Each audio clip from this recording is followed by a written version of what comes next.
Shalom saudara, mengapa kita percaya bahwa Allah itu sungguh ada? Mungkin saudara berkata kepada saya, Pak, ini pertanyaan yang gak cocok buat saya, gak relevan. Karena saya orang yang percaya adanya Allah, saya anggota jemaat, saya anggota gereja. Namun saudara, di Amerika Serikat menunjukkan ada sebuah angka yang mengatakan 4% orang-orang dewasa di Amerika Serikat adalah orang-orang yang ateis. Orang-orang yang tidak percaya adanya Allah. 5% mengatakan mereka adalah orang yang agnostis. Orang agnostis itu orang-orang yang 11-12 lah dengan orang ateis. Mereka perlu pembuktian secara rasionalistik dan logis baru mereka percaya adanya Allah. Dan survei juga mengatakan saudara, orang-orang yang ateis itu latar belakang yang banyak yang dari Kristen. Dulunya mereka anggota jemaat, mereka setia beribadah, tapi akhirnya menjadi orang-orang yang ateis. Di Eropa Barat saudara, dibuktikan sebuah angka semakin naik orang-orang yang ateis. Dulu kita tahu gereja-gereja di Eropa saudara kirim banyak misionaris, hamba-hamba Tuhan yang luar biasa, para teolog, pemikir gereja, banyak dari Eropa Barat. Kita gereja di Indonesia banyak saudara menerima misionaris dari Barat, ya orang-orang Batak, ya diinjilin sama orang Jerman yang namanya Nomenchen, ya orang-orang Protestan di Indonesia, Katolik banyak. Ya pastor, romo, pendeta-pendeta dulu dari Belanda saudara. Tapi sekarang saudara kita menemukan angka ateisme semakin meningkat di Eropa Barat. Bahkan di Inggris saudara ada sekelompok orang ateis yang sewa khusus saudara satu tempat, satu spot dengan berkata kemungkinan Allah itu nggak ada. There is probably no God. Now stop worrying and enjoy your life. Saudara, bagaimana dengan di Indonesia? Mungkin saudara berkata, ya itu kan di Amerika, itu di Eropa. Di Indonesia tuh nggak ada karena kita negara Pancasila. Kita negara yang percaya kepada ketuhanan yang Maha Esa. Saya browsing di internet, saudara, ternyata ada satu komunitas yang disebut dengan ateis Indonesia. Ini orangnya namanya Karnadi. Saya browsing, saya menemukan ternyata mereka mendirikan sebuah komunitas yang namanya ateis Indonesia. Saya tidak tahu saudara apakah ini akan bermasalah secara hukum, karena kita adalah negara Pancasila, ketuhanan yang Maha Esa, kita semuanya harus orang yang beragama. Mereka mengatakan kami tidak percaya Tuhan dalam wujud apapun. Saya sebagai seorang hamba Tuhan beberapa kali berjumpa dengan orang-orang muda yang seperti mempertanyakan tentang keberadaan Tuhan. Ya, mereka mulai meragukan Tuhan itu ada apa tidak. Saya pernah saudara diminta oleh orang tua 2-3 kali ya, minta supaya anaknya itu dilayani secara khusus oleh saya, karena anaknya itu tiba-tiba mengatakan bahwa mereka sudah tidak percaya lagi dengan nama Tuhan, nggak mau lagi ke gereja, tidak mau lagi beribadah. Ini orang-orang muda, ya. Jadi orang tua hati-hati dengan zaman yang semakin canggih ini, semakin modern, karena orang-orang muda kena faham-faham seperti faham agnostis, skeptisisme, ateisme yang membuat banyak orang muda meninggalkan Tuhan. Saudara, dulu ada orang yang namanya Yuri Gagarin. Inilah salah satu orang yang terkenal di dunia yang dicatat sebagai orang yang pertama kali keluar angkasa. Dia adalah orang yang ateis, orang yang tidak percaya adanya Tuhan. Ketika dia keluar angkasa, kembali lagi saudara dengan selamat. Dia mengatakan bahwa saya nggak ketemu Tuhan di sana. Satu kali ketika Yuri Gagarin diberikan kepercayaan untuk mencoba pesawat jet tempur Uni Soviet yang baru, dia mengalami kecelakaan dan dia tewas. Dan disitulah dia baru tahu adanya Allah. Saudara, Alkitab mengatakan begini, orang bebal berkata dalam hatinya tidak ada Allah. Orang yang berakal budi adalah orang yang mencari Allah. Istilah bebal, fool dalam bahasa Inggrisnya, yang berkata there is no God.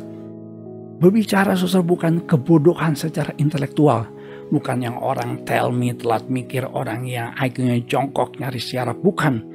Orang yang bodoh seringkali digambarkan dalam Alkitab sebagai orang-orang yang bermasalah dalam iman. Orang yang tidak mempercayai firman Tuhan. Orang yang tidak mempercayai tentang Tuhan.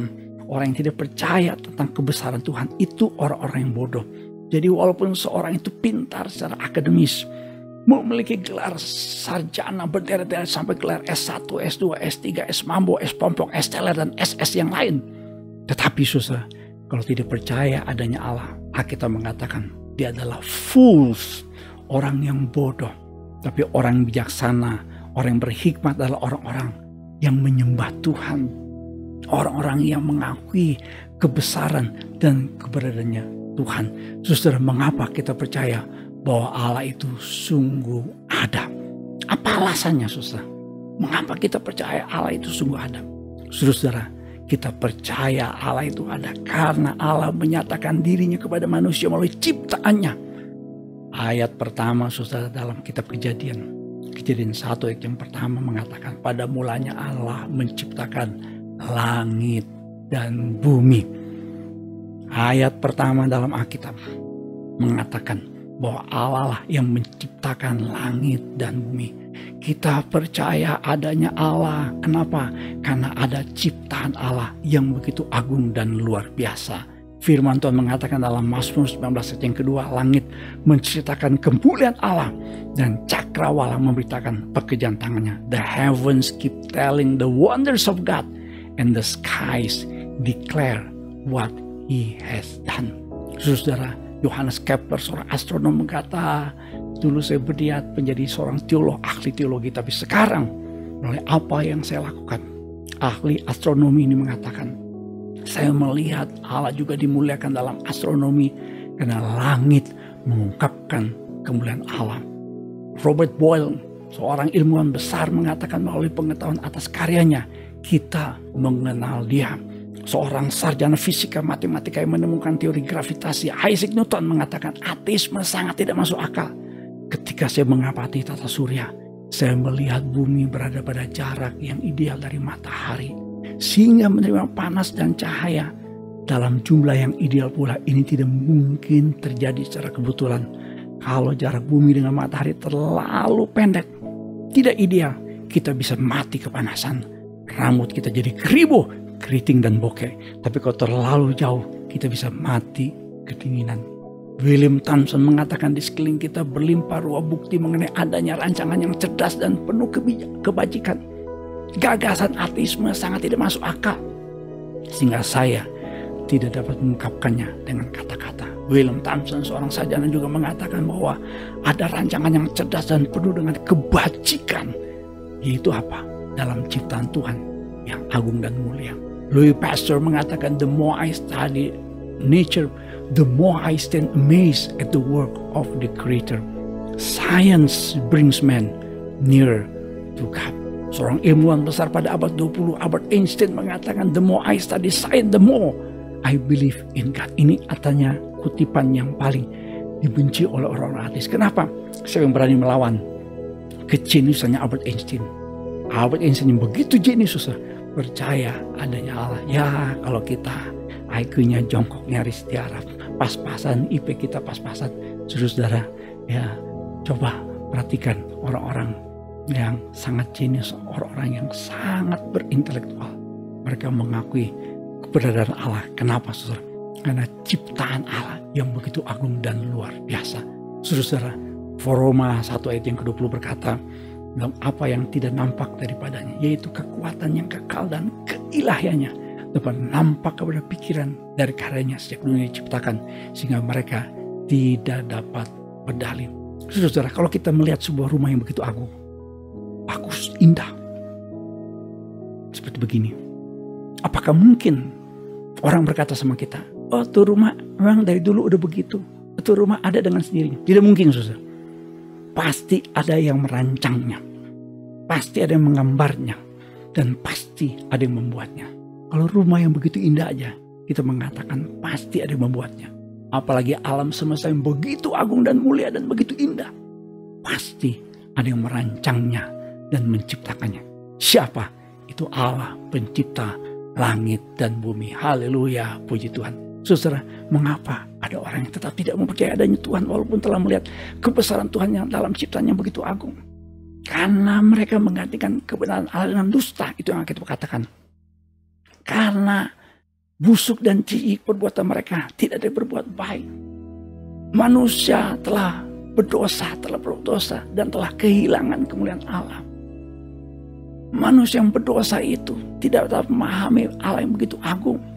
Sehingga ketika manusia melihat ciptaan yang begitu luar biasa, yang begitu indah, tetap tidak percaya adanya Allah. Kenapa, saudara? Karena manusia telah berdosa. Mengapa Yesus Kristus harus datang ke dalam dunia? Karena dialah yang menyatakan Allah kepada manusia berdosa. Manusia yang berdosa tidak mungkin bisa mengenal Allah yang Maha Kudus. Harus inisiatifnya Allah sendiri yang datang dalam Kristus Yesus, sehingga manusia bisa mengenal Allah. Voltaire pernah berkata, kalau nggak ada Allah, mari kita temukan Allah. Voltaire seorang yang disebut sebagai brilliant atheist, filosof Prancis yang terkenal itu. Banyak yang tidak tahu, saudara. Menjelang kematiannya dia berkata, I'm abandoned by God and man, then I shall go to hell.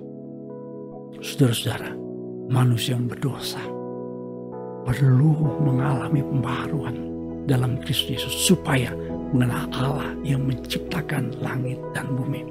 Adoniram Judson adalah seorang misionaris ke Burma. Dia melakukan pekerjaan Tuhan yang begitu luar biasa. Tapi dulunya dia adalah seorang yang skeptis, cenderung menjadi orang ateis. Gara-gara apa? Gara-gara temannya. Temannya mempengaruhi dia, saudara, menjadi seorang ateis. Saya selalu mengatakan buat banyak orang muda dan saudara juga, hati-hati dengan pergaulan. Pergaulan yang buruk merusakkan kebiasaan yang baik. Tetapi saudara, Adoniram Judson akhirnya menjadi seorang yang kembali kepada Tuhan. Karena dia anak pendeta. Anak pendeta, saudara. Kenapa? Karena dia menemukan tanpa sengaja sebuah kejadian di mana temannya yang memberikan dia pengaruh menjadi orang yang agnostis, skeptis. Menjelang kematiannya, temannya ketakutan untuk meninggal, takut mati temannya. Saudara, di sana dia menemukan satu kesadaran bahwa orang-orang yang tidak percaya adanya Tuhan, ketika menghadapi maut, mereka takut menghadapi maut. Kenapa? Tidak ada yang namanya kepastian keselamatan. Tidak ada yang namanya jaminan keselamatan dalam hidupnya.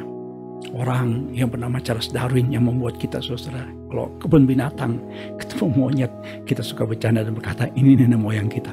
Saudara, tapi banyak orang tidak tahu Charles Darwin. Menjelang kematiannya, temannya tanya, what shall I speak about? Dia berkata, Christ Jesus.